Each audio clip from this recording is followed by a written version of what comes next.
qu'il te plaira.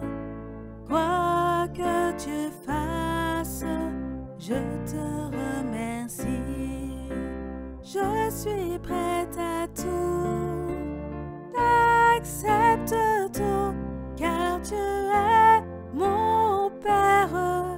Je m'abandonne à toi, car tu es mon Père. Je me confie en toi. Mon Père, en toi je me confie. En tes mains, je mets mon esprit. Je te le donne, le cœur plein d'amour.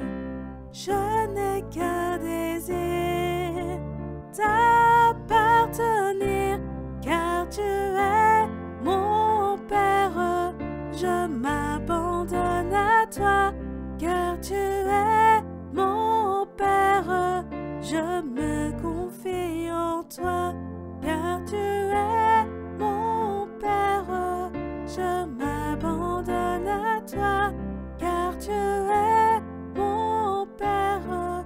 Je me confie en toi.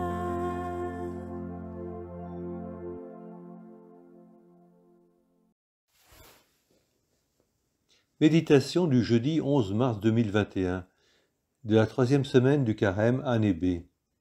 Fête de Sainte Euloge, prêtre et martyr. Les lectures de la messe de ce jour. Première lecture, du livre du prophète Jérémie, au chapitre 7, versets 23 à 28. Voilà bien la nation qui n'a pas écouté la voix du Seigneur son Dieu. Psaume 94. Aujourd'hui, ne fermez pas votre cœur, mais écoutez la voix du Seigneur. Évangile de Jésus-Christ selon saint Luc, au chapitre 11, versets 14 à 23. Maintenant, dit le Seigneur, revenez à moi de tout votre cœur, car je suis tendre et miséricordieux. Écoutons. En ce temps-là, Jésus expulsait un démon qui rendait un homme muet. Lorsque le démon fut sorti, le muet se mit à parler, et les foules furent dans l'admiration. Mais certains d'entre eux dirent, « C'est par Belzéboul, le chef des démons, qu'il expulse les démons. » D'autres, pour le mettre à l'épreuve, cherchaient à obtenir de lui un signe venant du ciel. Jésus, connaissant leurs pensées, leur dit, « Tout royaume divisé contre lui-même devient désert. Ses maisons s'écroulent les unes sur les autres. Si Satan, lui aussi, est divisé contre lui-même, comment son royaume tiendra-t-il? Vous dites en effet que c'est par Belzéboul que j'expulse les démons. Mais si c'est par Belzéboul que moi je les expulse, vos disciples, par qui les expulsent-ils? Dès lors, ils seront eux-mêmes vos juges. En revanche, si c'est par le doigt de Dieu que j'expulse les démons, c'est donc que le règne de Dieu est venu jusqu'à vous. Quand l'homme fort et bien armé garde son palais, tout ce qui lui appartient est en sécurité. Mais si un plus fort survient et triomphe de lui, il lui enlève son armement, auquel il se fiait, et il distribue tout ce dont il l'a dépouillé. Celui qui n'est pas avec moi est contre moi. Celui qui ne rassemble pas avec moi disperse. Acclamons la parole de Dieu. Louange à toi, Seigneur Jésus. Méditons. Jésus expulse un démon, ce qui semble pour lui une banalité.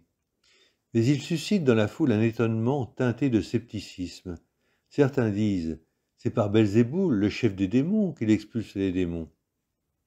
Jésus est accusé de magie et donc d'idolâtrie.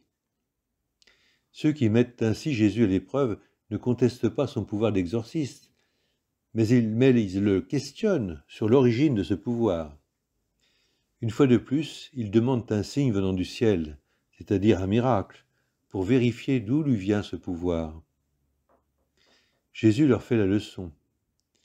Les démons étant des créatures du diable, ils ne peuvent avoir pour adversaire le diable lui-même, ou alors celui-ci entrerait dans une guerre contre lui-même, ce qui n'est pas son intérêt. Même si cela arrive quelquefois dans nos communautés, lorsqu'il y a un désaccord et que l'on entre en conflit au sein d'un groupe en apparence uni. Mais il ajoute, si c'est par Satan que j'expulse les démons, vos disciples, par qui les expulsent-ils? Sous-entendu, demandez-leur donc un signe à eux aussi. Et il conclut, celui qui n'est pas avec moi est contre moi, celui qui ne rassemble pas avec moi disperse. Et il nous pose aujourd'hui cette question, sommes-nous toujours avec lui? Amen. Prions. Nous t'en supplions humblement, Seigneur, à mesure qu'approche le jour où nous fêterons notre salut, accorde-nous une plus grande générosité pour nous préparer à célébrer le mystère pascal. Par Jésus le Christ, notre Seigneur, qui vit et règne avec toi, dans l'unité du Saint-Esprit, pour les siècles des siècles. Amen. Bonne journée à tous.